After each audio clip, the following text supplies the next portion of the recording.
好，你好啊！今日就帶大家睇睇一個屯門新裝修嘅單位嚇，咁佢就全屋天地牆都搞過嘅，咁地台就用咗石塑條嚟做翻個地台。留意咧，呢個地台咧就冇起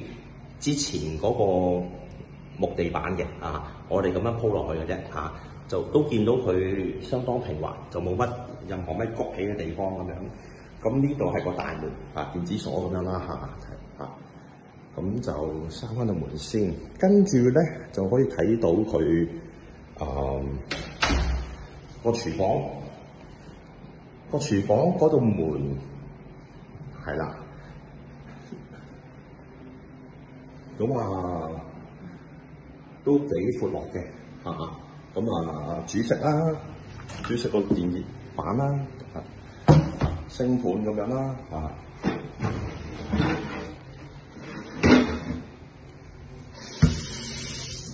係啦，咁洗衣機位咁好，再睇睇佢有個比較大啲嘅儲物櫃喎。咁兩房單位我哋見晒啦，一個廁所，仲有少少窗邊露櫃添，係雪櫃暫時擺喺度，咁睡房睇睇，就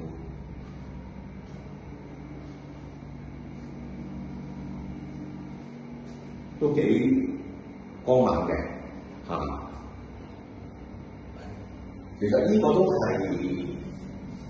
單側個單位為主啦。咁見到啲天花線，我哋有翻白翻佢咁樣，嗰啲天花線係保留嘅少人會用巴士門，不過呢個係業主個要求，咁我哋就裝翻啲巴士門俾佢，咁方便佢之後擺家私就方便啲啦。因為就相對於普通掩門咧，個巴士門嘅好處就係唔使伸到咁入咁空間會大啲咁佢咧呢間房咧就做咗個床嘅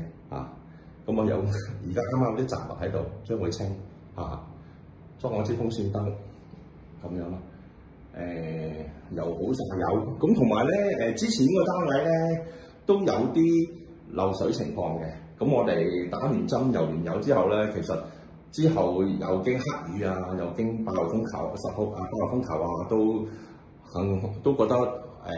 OK 嘅，冇再有漏水嘅情況再發現咁巴士門嘅位廁所